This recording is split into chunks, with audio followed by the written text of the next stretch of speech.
Hi everyone, and welcome to the next VM.PL webinar that we host today. We are going to talk about event storming, and our guest who is going to present this topic to you is Tomasz Kluza. Hi Tomasz. Hi everyone. Hi Daniel. So nice that you decided to present us this topic and that you had the opportunity to work with event storming in VM.PL. Could you describe in a few words what was it like and why did you decide to introduce in this project? I was first experience I got with event storming was about 2 years ago. I was part of one of the agile groups meeting in Wrocław, and I found it really interesting, and I found that people are really focused on the goal that was just to model a system, model a problem, find proper solution.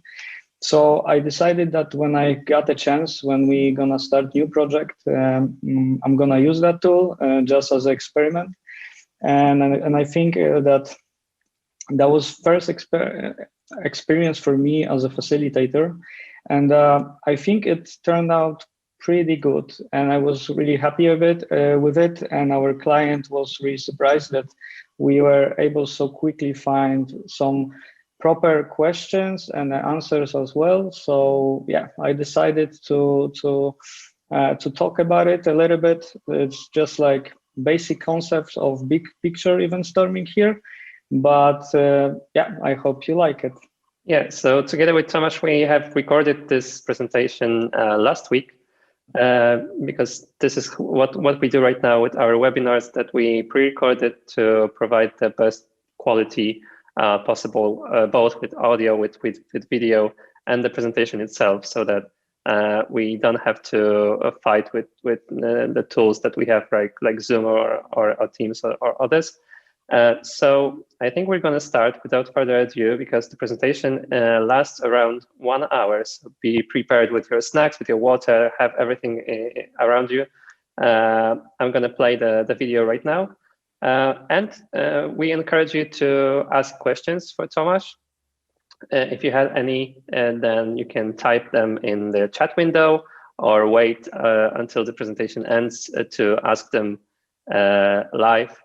Probably you would like to just turn your microphones on and ask Tomasz questions live. So yeah, thank you for joining in. There's many of you, to be honest, and yeah, we hope you enjoy it and stay with us until the end of the presentation. Thank you. Hi everyone. Today I'd like to show you the concept of event storming and how we applied it in our recent project, working closely with one of our German clients.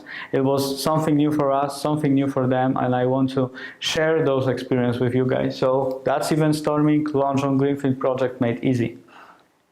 My name is Tomasz Kluza, and I'm currently working as a full-stack developer at VM.PL. My main responsibilities are backend side of the application and the Android side of the application, as well with some pipelines in the Jenkins as well. My main area of interest right now is DDD, so well known as a domain-driven design, and event storming, as you may see.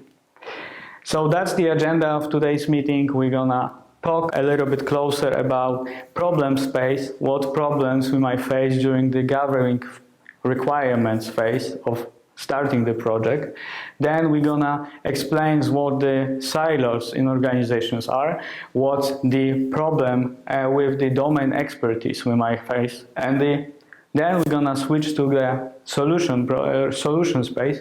So we're gonna know some tool that we can use to make that process a lot easier, a little bit more manageable for everyone.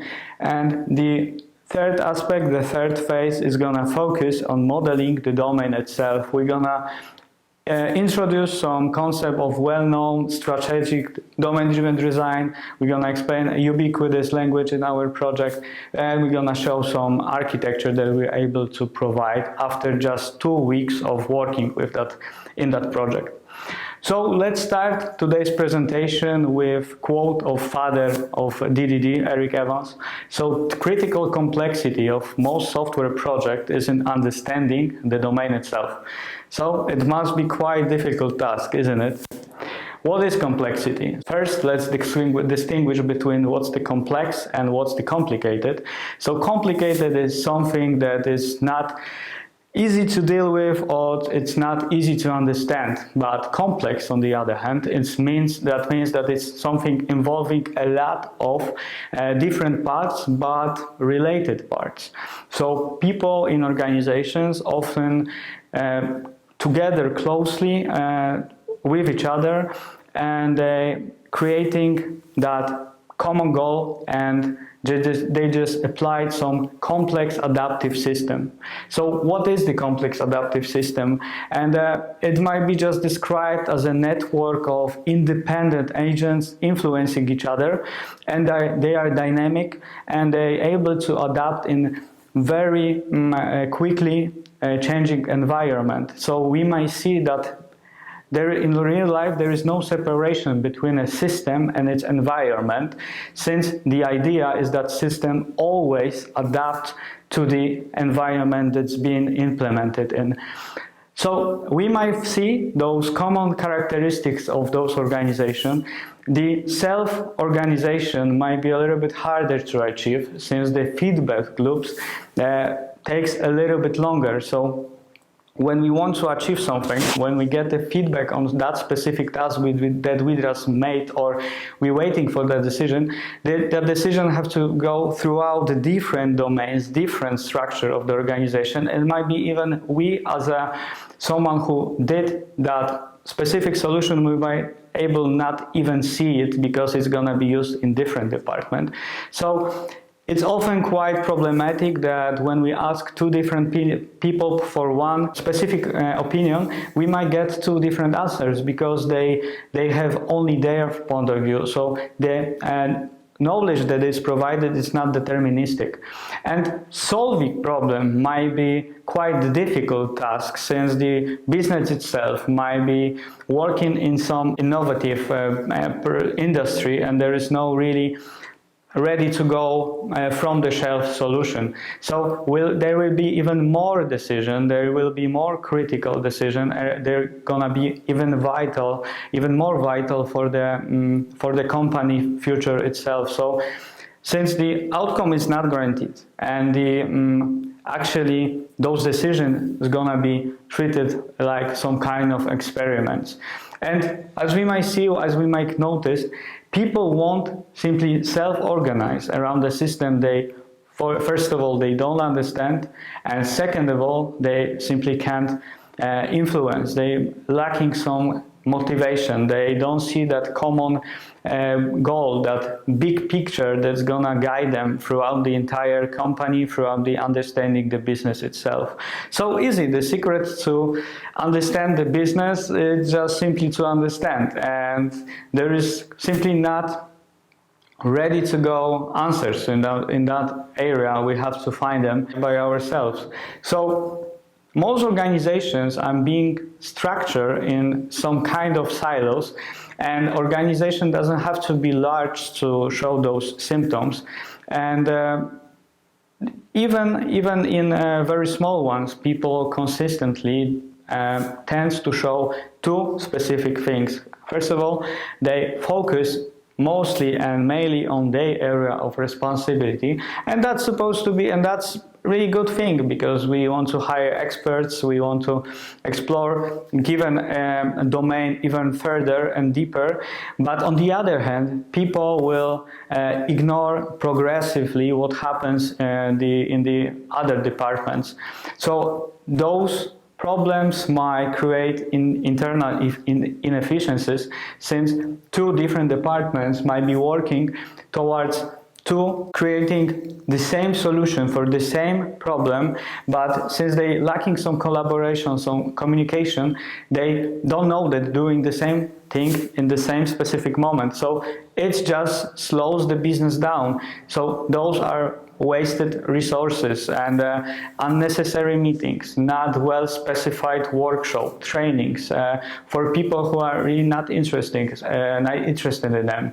On the other hand, those after few months of working like that, after few years working like that, people morale just take dive, and they're just lacking some motivation to continue working on that specific role in that specific company. And at the end, the customer experience suffers since that person who actually contacted our company in specific moment could get two different answers because there is no one source of truth. So as a sum up here, I would say silos will maximize overall ignorance within the organization, and they just slowly undermine the organization's ability to evolve and quickly respond to the challenges they are facing in the current situation. But from a revolutionary's point of view, they are just a winning breed. So what makes them so successful? Because most of our industry leads organizations are just structured in that way. So what they do the best, they just make the learning curve for newcomers much easier, because the learning path is well defined. The learning path is not that complex. You just have to focus on your area, on the responsibility. But on the other hand, when you want to get knowledge from other domains, it's really complex. So that leads us to another problem. That problem is domain expertise, and actually with its even uneven knowledge distribution. So usually we have to deal with different knowledges and different expertises, and the information that we're gonna get, that we wanna achieve, will be only consistent locally. So nobody holds the entire truth. And employees can come and go. They learn something, they learn their job in the different universities, after different training. So the experiences might be really different and might provide some different solutions for some existing problems. So it's really, they tend to describe the problem by showing and explaining it by already existing software, and that's really problematic, because people will always give also a description of their current level of understanding specific area, because they don't hold the entire truth.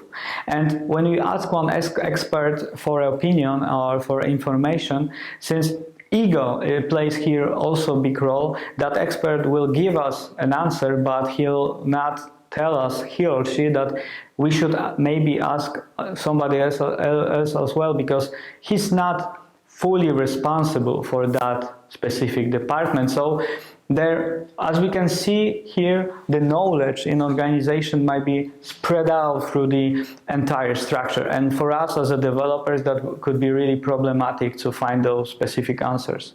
So let's quote the father of event storming, Alberto Brandolini, that software development is a learning process and the working code is just a side effect. And when I heard it for the first time, when I read it for the first time, it just changed my point of view of creating software.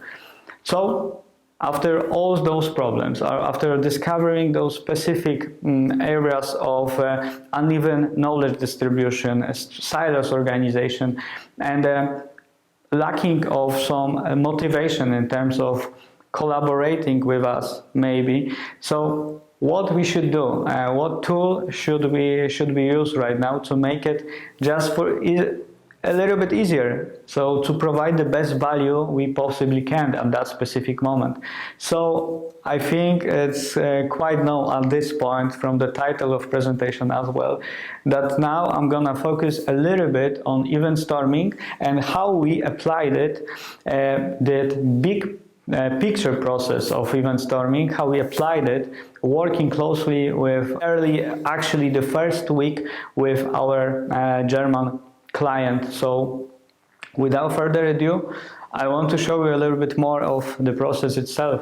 So let's start right off the definition. So event storming is just a rapid group modeling approach to domain-driven design. It's a workshop-style technique that brings together closely stakeholders, which are developers and not technical users from business perspective, to explore complex business domain.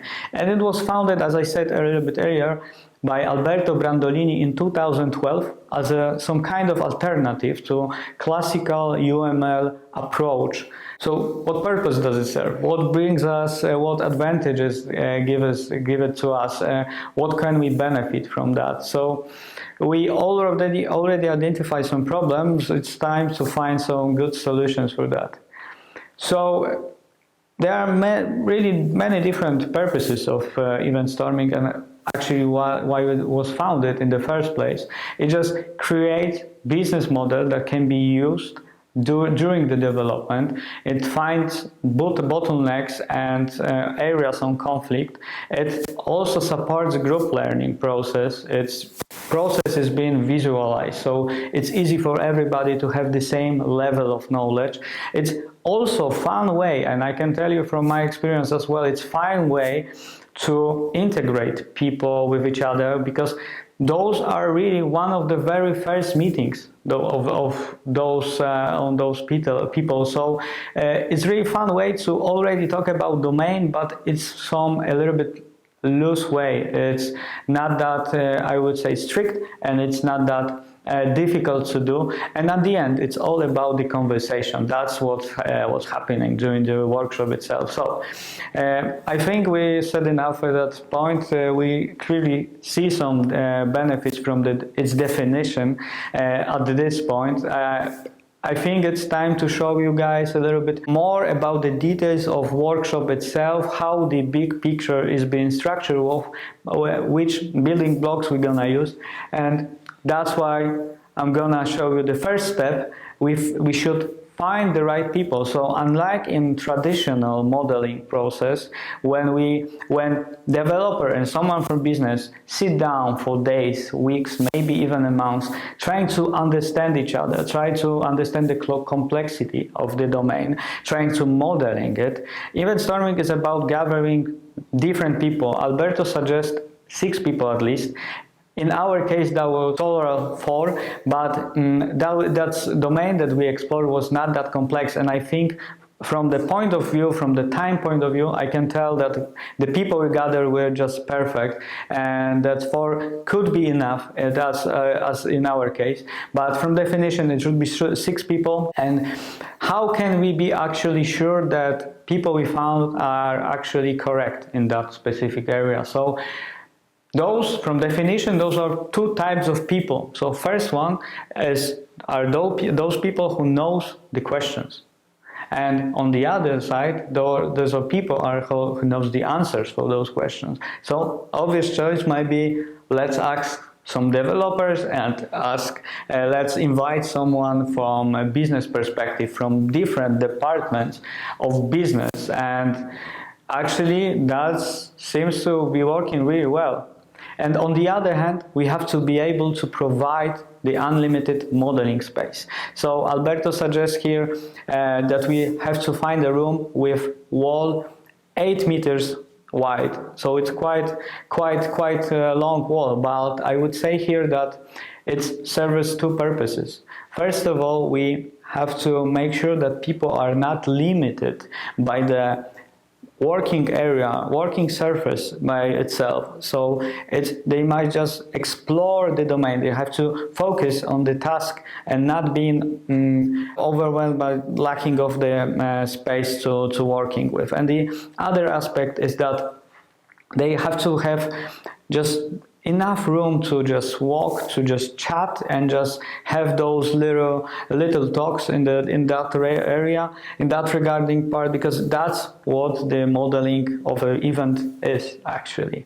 So the other aspect that I'm gonna mention here, that we have to be able, that we have to show the people that they have to be standing up, because when people sit down, they might just get a little bit more tired, they just get bored easily, much more easily. So at the first phase we have to say that, okay, we have to be standing up for the next couple of hours, maybe 4 hours. It depends on the workshop itself, but it's really important to be standing up throughout the entire workshop. And in the end of that phase, we can finish with the perfect beginning of the workshop itself. We might see some visual agenda right here, and this agenda serves really good and important purpose. Is shows all the building blocks, all the different phases that we're gonna use during our workshop. Then we can see those roll of papers. They just in case. So we put it something here, but just in case when we get lack of the space, we have to be able to make it larger as soon as possible. Then we have sticky notes and markers. There should be plenty of them, enough for everyone, just to make sure that everyone has his own pair of stickers, pair of markers as well. It's timeline above. We see timeline and with direction in the direction in which order the events are happening right now, and no chairs inside. As I mentioned earlier, it's really important to provide to get rid of the chairs, so to make not be tempting for everyone just to sit and just not be fully participating in the whole process. So let's start with the phase 0 called Kickoff. In that phase we should say something general at the workshop itself, explaining what steps we're gonna make, how does it work, and what role does it serve in the end actually. And we have to here say that how it's gonna be applied for us in terms of our specific requirements, our specific project. And it's really cool and it's really important here to define a goal of the session, because without a goal it's a little bit harder to achieve something. So we can say, for example, that we're gonna explore the domain, we're gonna find some risks, we're gonna spread the knowledge and share with everyone, and we're gonna find some improvements that could be taken into consideration. And what's really cool about event storming is that we can say and actually achieve all of them in the one single workshop, and that is just pure awesome. So let's start with the first building block of the workshop itself. This is part of the name of it actually. It's called the event. We mark it with the orange sticky note, and it's just events describes things that happen, and they happen in a process or system. And what's important here, that events also triggers reaction to understanding.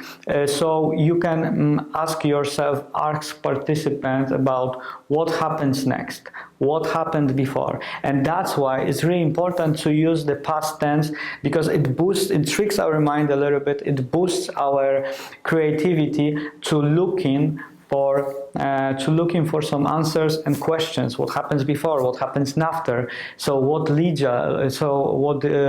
led us here? What is it about actually?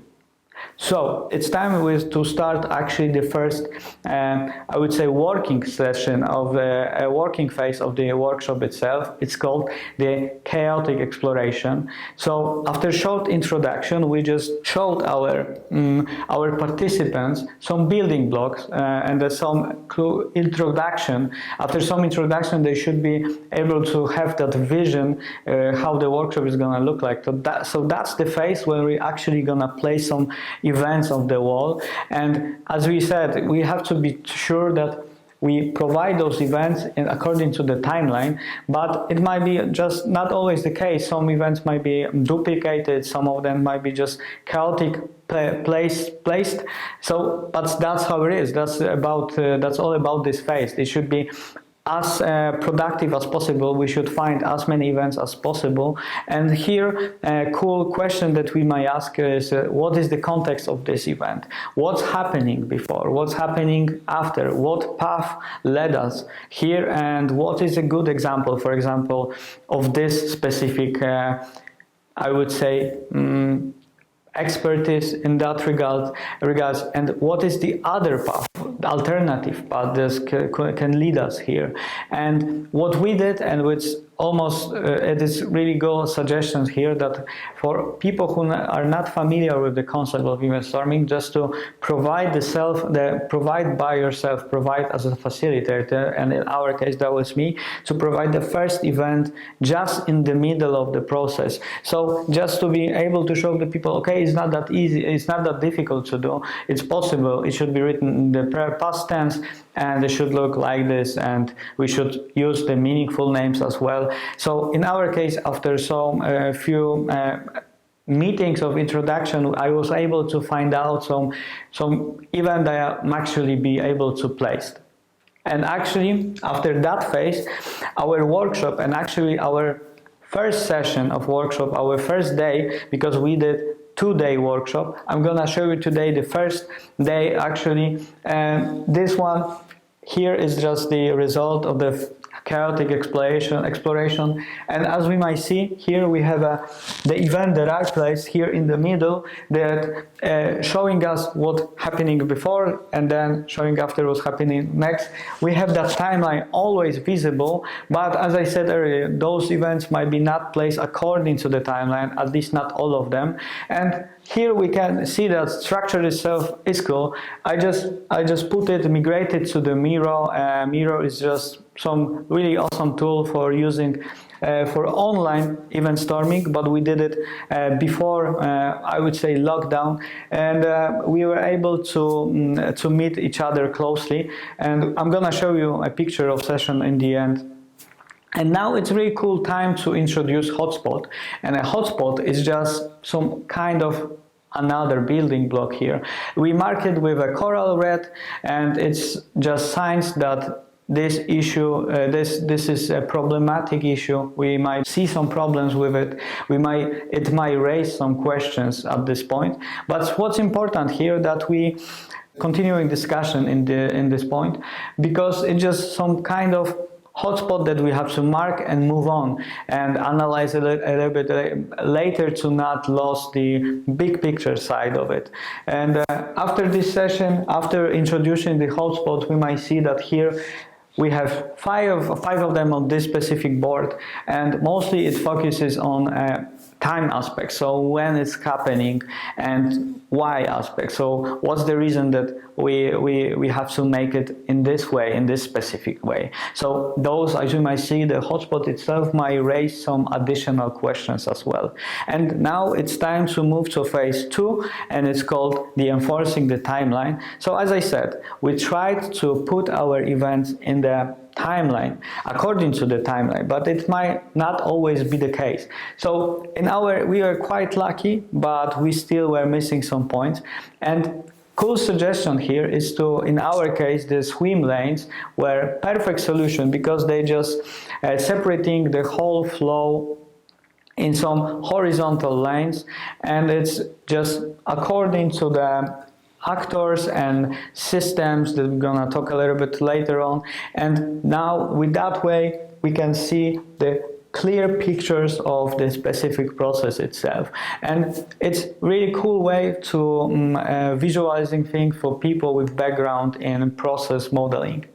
And after this phase, we were able to come out with that specific board, and as you might see, there are even better structured, better ordered, and as we might see in that phase, we actually were able to find some process names as well, and we put it in some alternative color that was not used in other building blocks as well. As you might see here we have a main flow, and we have some alternative flows as well, and something that can be happening parallel. So it's really cool phase to see what's happening in the system actually. And another phase, it's called people and systems. So we have events, we have some hotspots, we have names, but we don't have heroes behind the wheel. So it's time for us to find the people responsible for it, some external systems that we have to integrate, talk and communicate with to be able to make the system and the process working as expected. So it's time to introduce another building block. It's called actor. We mark them with a yellow sticky note, writing down the person and the role that it plays in the system. And we can simply define actor as a person with specific role. And the convention is to use those small yellow sticky notes. And it's really important that the actors itself doesn't have to be placed on every event. They could be placed just on the beginning of the chain of the events, or just in the place where the responsibility changes. And another one is just external system. We mark them with pink sticky notes. They are just not the human. That's the big difference. We interact and they're interacting with the system, and we just place them according to the business itself. Those are the places where you have to integrate with external system. We have to import something from external system. We might be able to provide the REST API, for example, for incoming requests from external systems, and that's the place to mark those specific places. So what's important here that we might end up with board looking just like this, and here we were able to find two specific roles, different roles, and two external APIs as well. Here we have a just external API, but we're gonna find out a better data for the next processes. So one of the very last phases, it's called explicit walkthrough, and the goal of this particular phase is just to make some summary already. So we ask one of our participants to be able to make the narrative of the whole process. So we just pick one event from the beginning, and we ask that participant for explaining each event which happening in the specific order. So it's according to the timeline, and after that, and informs timeline, we just get step by step by each event. And this phase serves one big purpose. We might find another events, another hotspot, another roles and external APIs. They might be just easily forgotten area. So that's the goal of this phase, to be able to find even more details, even more specific events that's happening between two already known one. So that's the goal of it. And just right after it, we just have to make the same but different. We're gonna make it backwards. So we're gonna choose another participant, another person, and we ask them to pick one of the last events, the events from the end of the process, and get backward. So what does it serves another purpose? It just tricks our mind to find the proper reason for that particular events to be happening, and ask another question, and it serves the same purpose as the phase of the storytelling as well. We must find some detailed information as well. So after this phase, our board was already quite well structured. We didn't find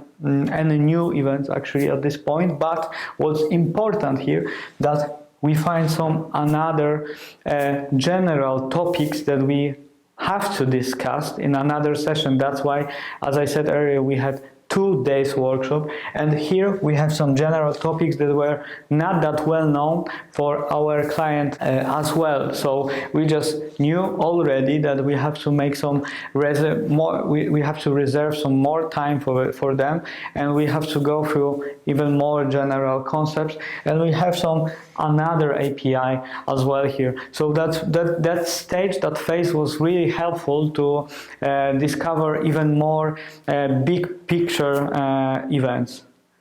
So that's quite quick sum up. That's how our board, that's our wall actually looked like.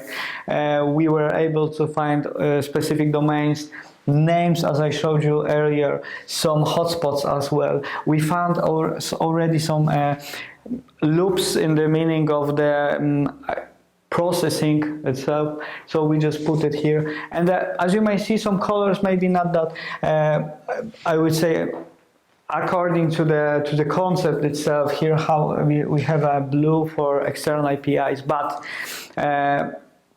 it doesn't really matter. We have to be able to stay consistent. We have to be focusing on the domain itself. And here I want to quickly mention some of the helpful tips that I might give you after running those 2 sessions actually. Some general facts that might be helpful for you. So here we can focus on looking for architectural drivers. So for those who are not familiar with the concept, architectural driver are the consideration that needs to be made for software system to be architecturally significant. So they are actually architecturally significant in that area. So we can simply divide them in the different groups. There are functional requirements, quality attributes, design constraints, conventions, and design goals. And here we can simply ask some general questions. What are the 3 main requirements here? What priority do they have? How many orders should we be able to receive per day, per month? How many articles we have to store in our database? How many users is gonna be working in the same specific time?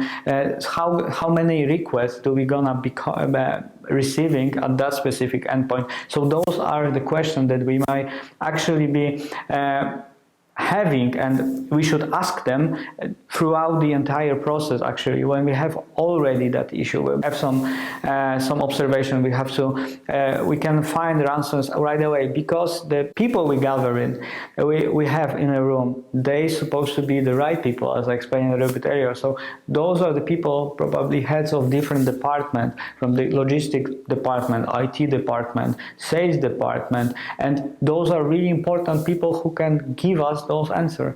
Another aspect that I want to mention here quickly is how we can make full backlog in Jira. So I'm gonna show you quite cool strategy, I think, that we use to be able to fill out the backlog. So Swimlane process name that we provided, we just used as an epic in Jira, and that is the example of that. So one of those 9, I think, process names is incoming good inspection. We put it as a general epic in Jira, and underneath we're gonna place some events, and those corresponding events are gonna be business events. We're gonna model as a user stories. So what's important here, we have different types of events. Here, business events, we're gonna have as a different user story. And here is a good example from that epic, from the domain, subdomain itself.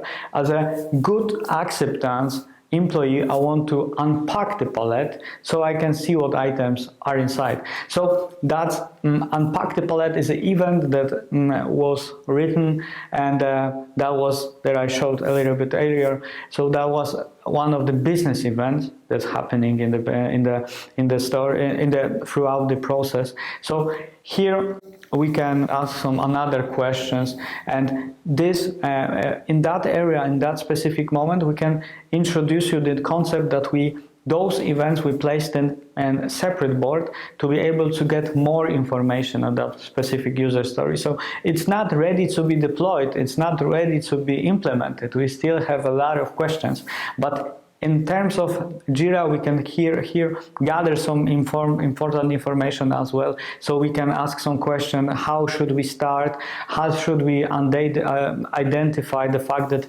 this palette should be already be able to be unpacked? What information we're gonna have to this point, what happens before, is there any specific role that can do that, and so on and so on. And the third aspect here I'm gonna mention is technical event. We can migrate it we can add it as a task in Jira. So here we can see that if a process of incoming goods inspection is finished, proper email should be sent. So as we can see, there is no specific actor here. The actor itself might be external system, might be this mail server and so on. But what's important here is to distinguish that the task itself is a little bit more technical. It's not the business itself, it's not about the actors, it's about something that should be happening in between, in the background. So here we can use it as another example and another good point to ask some additional questions as well. So what template should be used, what the receivers are, what's the email list is, should we use SMTP? Do you have already SMTP in your organization? Do you have already email server in your organization? Is it external? Is it internal? Those are good questions that we might have and we should ask at that specific stage to be able to provide some ready to go requirements for the next phase, which will be implementation. So another tip that I'm gonna give you here is just to be prepared to break up some arguments. It's just about the fact that we have the people from different departments in our room. It might happen that people are just arguing and something that is they just different perspectives. So when we notice that the discussion is just taking a little bit too long, we have to be able to gently break it up. And on the other hand, we should sometimes let them run, because that's when the most domaling is going on. That's the richest model is being created. Those arguments, those are really important information. Those might be not wrong information, and I would say that those are not wrong information. Those are just like different perspective from different users, from different point of views. So that's really important to keep that in mind. And another helpful tip, it's just Pomodoro technique. We used it for managing our time throughout the entire workshops. We did 4 50-minute sessions of Pomodoro, and after each 50 minutes we took 5 minutes break, and after 2 sessions we took 30 minutes lunch break. And in that I can say that almost 4 hours actually, over 4 hours actually, were super productive in that area. So we didn't notice any lack of collaboration, any downside of the concentration. We were able to provide even more knowledge in the questions and answer. So that's really helpful. And in the end, just focus on the basics, because we are still in the room with people who are not very familiar with the concept, mostly who are not really familiar with the concept of event storming itself. So we have to just keep that in mind, that we have to focus on the basics and not make it too complex. That's why we focus mostly on the big picture workshop, just to be able to get as many important information for us, but not make it too complicated. So, since we have already some answers about the process itself, the workshop itself, how it's being structured, what building blocks it has, what are problems that we have faced through the workshop itself, what are the helpful tips here. Now I'm gonna focus how we can get that achieved knowledge and put it to the system itself. So here I'm gonna show you some very first stages of strategic DDD that we run, and it still was like second week, end of the first and second week of the modeling system itself. So here I'm gonna explain a little bit more in details some strategic modeling, which is the actually pillar of domain-driven design, and its main objectives are to define the bounded contexts, to find the ubiquitous language, and to create some context maps. And here we can just say that domain is comes from the problem space, and it's just a scope where one works, and we just explore how it works by finding its actors, finding its entities, finding its reach models, finding its behaviors and rules as well. So here we can divide those models into different subdomains. So subdomains is just building part of the domain itself, and regardless of the size of the company, every domain can always be divided into different subdomains, and the complexity of the domain itself just shows you it's a little bit more achievable for people to understand, to make it a little bit less complex. That's why the silos functions. So that's how they produce the best value, to focus on the area on responsibility. So here we have a core domain, which is the domain which we have to focus the most. So that's the domain that provides the biggest value for the company. That's the domain that provides the biggest advantage in the whole market, and that's what actually make difference between them and the competitors. And here, that's where we have to build the software actually from the ground to be able to model it as best as possible. And the other hand, we have a supportive domain, and those are domains, they're just subdomains, they just cannot be bought from the shelf, ready to go solutions, and the core domains cannot working without them. But the focus, the priority on them is a little bit not that high at that point. So we can maybe reuse some existing solution that we have implemented in another department. Maybe we can outsource them and just control the whole workflow, how it's going to be implemented. But the main focus here is on the core, and here we have a generic as well. So generic subdomains is something that could be really bought, could be implemented, it could be bought from the shelf, could be implemented by someone else but not outsourced. It could be open source project and so on. And good example of that subdomains will be in our case, and I think in many cases will be the user management system, just to be able to be quickly up and running. So the first building block of the strategic DDD that I'm gonna explain here is just ubiquitous language. So it's just language consistently used by both domain experts and developers to describe and discuss the domain. So it's really important here that from the code apart, most deliverable from domain-driven design is this ubiquitous language, finding those different meanings, finding those different actually different vocabulary for specific problems. That's the really important here. That's the really important fact here. And aside from the fact that domain experts already have their glossary, they have their terminology, during the development we might face the new problems, new ideas, new improvements, and we might be able to find new vocabulary, new language as well. So what's really important here, that at the end you can create, just as we did, that's the screen from Jira, actually Confluence, to be able to provide vocabulary and glossary and keep it in one place, visible and easy accessible for everyone. As I said, we are working closely with our German clients, so for them to explain the domain problems are easily made by saying it in German.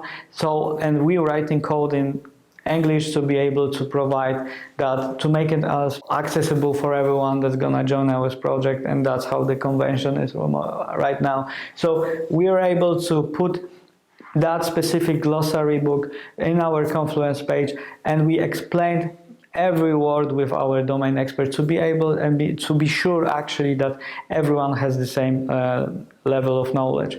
Another aspect that I'm gonna quickly introduce here, and it's well known, it's called bounded context, and it just it's just the best saying that by quoting one of the best known in this area, von Vernon. It's just semantic contextual boundary. This means that within the boundary, each component of the software must has a specific meaning and does specific things using common defined ubiquitous language. And here we can already see that it's about the subdomains, it's about responsibilities, it's about changing things together. Those are questions, those are aspects of bounded context. When you notice that things changing together, when we notice that that's the single responsibility of that context, is that's the context itself is self-organized, it provides unique and one source of truth in that specific process, in that specific area.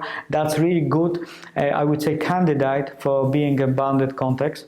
And during our development, our modeling, we're able, and on the results of the workshop itself, as you might see, we still have some events here and so on.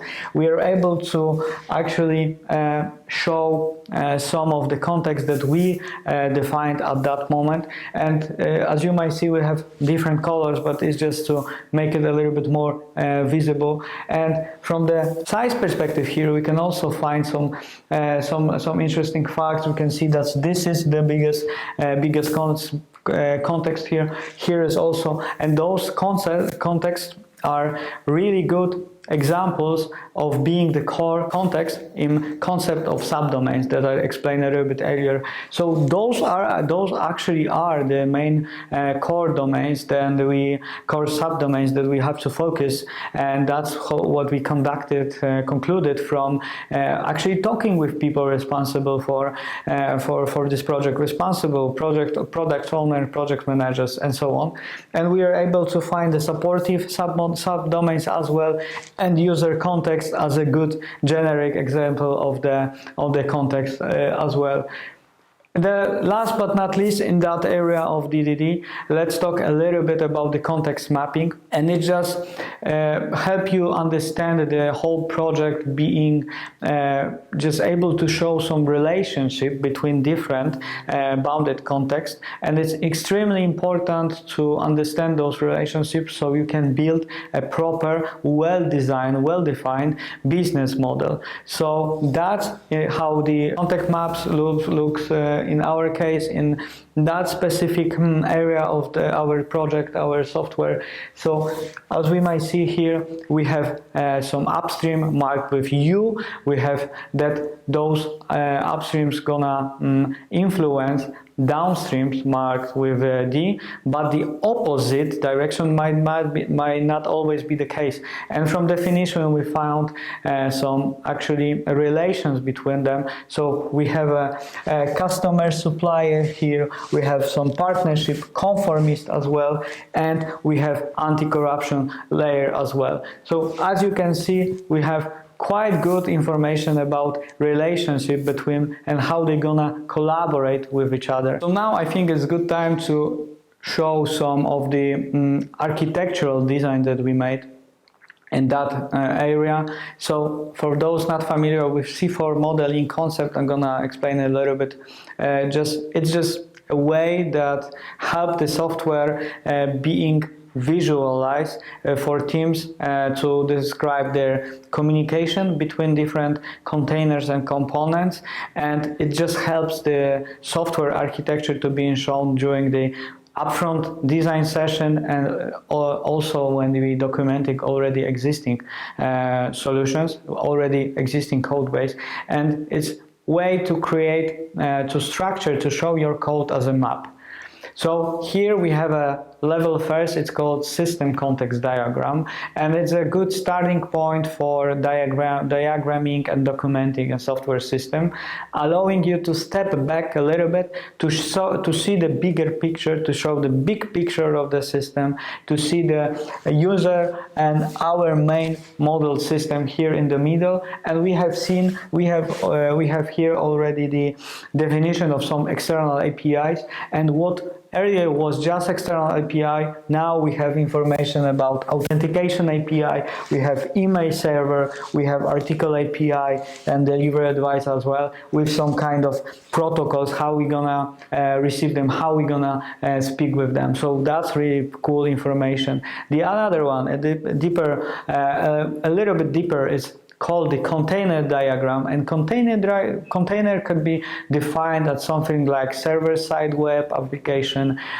single page application, Android application, it could be file storage, it could be database schema, and so on. And that's how we be able to model just our containers. We have a web application, we have a mobile application, we have our backend application, backend side of application, and those we can see already those external APIs and which components gonna talk from which container is gonna talk with another. So for us, that was really important to be that to make that backend side, our brain of system, to be one source of truth, single source of truth. That's why everything, all the integrations going on there. We have also information on chosen database as well, and the chosen technologies. Here we have Angular, Android, and Spring Boot application written in Java.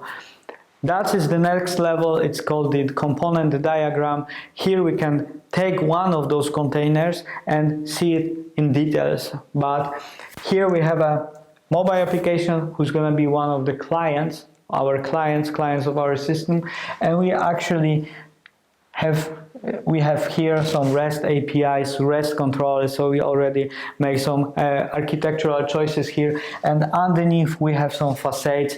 Those are our domains facades that just encapsulates the whole business domain, business logic in specific area. We have also we see some relationship between different components, different subdomains in that regard, different bounded contexts, and we have already here have information about which component exactly is gonna talk with specific external APIs.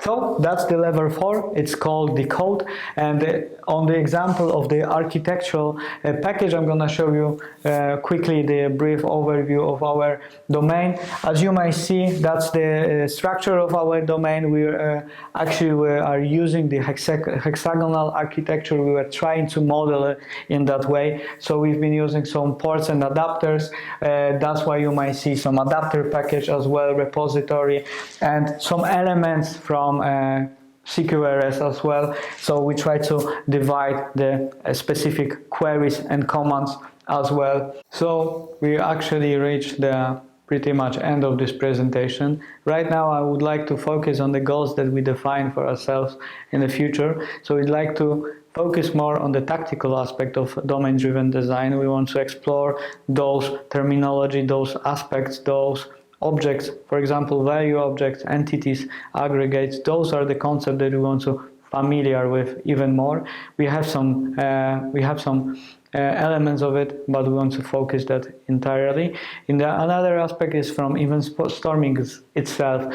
We just ran through the big picture workshop, and we want to focus even more on the process level and the design level event storming session. And actually we plan to make 2 different sessions in the next weeks to be able to better understand the incoming new requirements that we gather in our system. Since we filled the backlog, implemented already quite a bit solutions, but we have something new to do, and we want to model it in the same way, but going even deeper. So I think that's it. I'm gonna quickly sum up everything I said. So I'm gonna start with the problem of gathering requirements and how we gonna what we have to we should be careful of, and what aspects we're gonna explore even more. So those problems are written here, and these 3 different my slides. I think those are quite good summary of the problems that we might have in working in some new dynamic organizations, because they are structured like silos. So the critical complexity of the most software projects is in understanding the domain. So that's the quote from Eric Evans, that people won't self-organize around the system they don't understand, they don't influence. So like we said, there are problems of motivation, some personal goals, collaboration, communication, and so on. So we have to keep that in mind. And at the end, silos will maximize overall ignorance within the organization. So those are the aspects that we have to keep that in mind. And why event storming works, you might ask yourself. I think we showed you something that is really helpful here, and it's just our project is just a proven example that is working. And why it's working? It's just simple to learn. We introduce concept in a few minutes. It's just fast. It just meaningfully reduces the time needed to be able to provide the domain value already, to be able to understand domain already. It's collaborative, since the expert domains are gathered in the same room. They must quickly adapt. They must quickly co-working with each other, so they have good opportunity for that.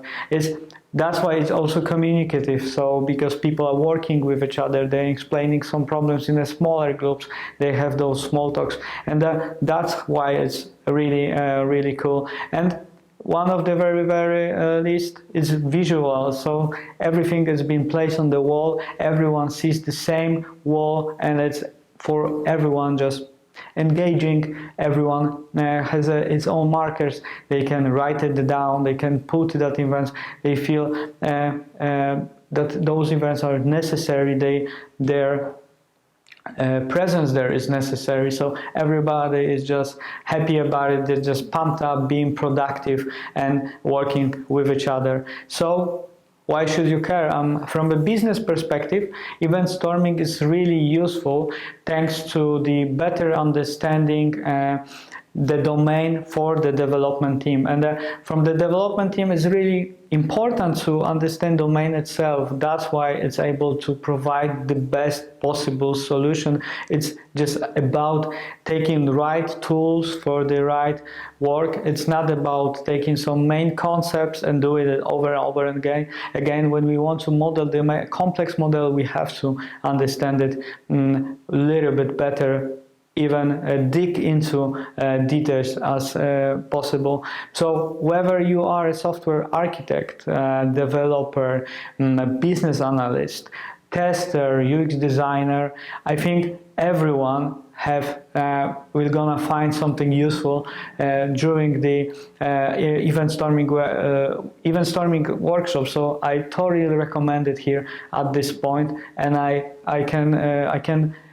can't wait to see those more workshops in the future. That's my bibliography, and in that place, that is the best starting point. You can dive into details. That's the Introducing Event Storming by Alberto himself. And here, all the concepts are described. All those problems that I mentioned are described. All the processes are described. So that's a really good starting point. And another one that I totally recommend. Here, I would say it's the most comprehensive source of event storming information throughout the entire internet. So one of our actually Polish friends, he lives in Wrocław, Mariusz Gil, was able to put that in a repository, and it's really awesome way to get to know it, to find one source of truth. Everything is there, from the books, presentation, videos. You can find everything that you're gonna need for the running proper workshop. And thank you guys. So it was really a pleasure. It was actually my first way of presentation some topic in that way. I was really nervous. I'm still very nervous, but I hope that the knowledge I shared, some observation experiences were helpful or will be helpful for you. And at this moment, I would like to say big thanks to my colleagues from my actual project, because without them it wouldn't be possible. So Damian, Piotr, and Maciej as well.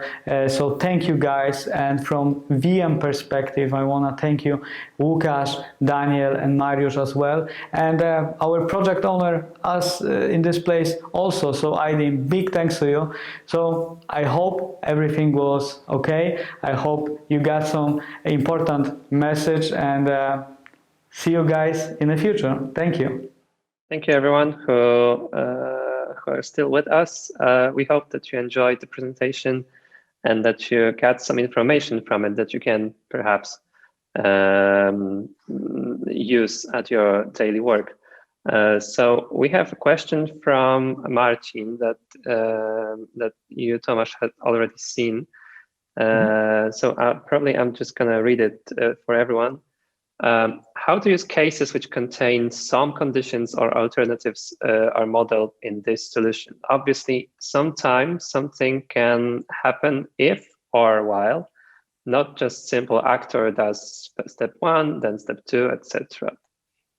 You said that it's a cool question, so could you explain why and answer this question? Actually, yeah, it's a really cool question because those are like basic concepts from programming itself. We always have to make some. We have to take some different paths. That's so if else statement is so popular and basic actually. So in terms of big picture event storming, there is no problem to just gather different events in just some kind of horizontal, so vertical lane. So when you notice that something is going on in alternative paths, I think in one of my photos I just showed it. So we can make some alternative paths, and it's not written if else, but it just is going on at the same time, and it's some kind of alternative. But in terms of those while loops or maybe for loops, that concept is well designed, well described in process level modeling event storming. I didn't get into details about it, but that specific building block for that, it's called policy. So with that policy, we can make some I would say asynchronous events. We can make some assumption when every time that something going on, we have to model something like this or send an email or something like that. So those like some kind of iteration really helpful. And for our case, we run the big picture. So I just model some while loops. I'm not sure it was really good visible, but I showed them on that picture from that wall that we just marked it on different building blocks just to see that for our case, we have to unpack all the articles in the specific palette. So we have to iterate over each article itself. So I marked it with those, I wrote some kind of arrow with direction, and that's it. But yeah, I hope that's it's meaningful answer for it. If you, Maciej, have any other question, I would make maybe more detailed answer. Yes, let us know, Martin, if that's that's the answer that you waited for. We have still some time, so Tomasz can answer a bit more. Achim says to you, Tomasz, very good presentation, very competent and structured. Thank you very much. We thank you, Achim, for your participation. Kati, thank you as well. So Tomasz, because for those of us who are not familiar with event storming and big picture event storming, who would you recommend it to? What types of project would you recommend it to? Because I can imagine a situation that event storming may not work. Am I correct? Mm-hmm. So from resources I found, there is actually not many cases that event storming would not work properly. Those, I would say from my experience, there are two types of project actually. The one that are already existing and the one that's supposed to be modeled, supposed to be written from the base. And from two of those cases, their event storming itself is perfectly fine.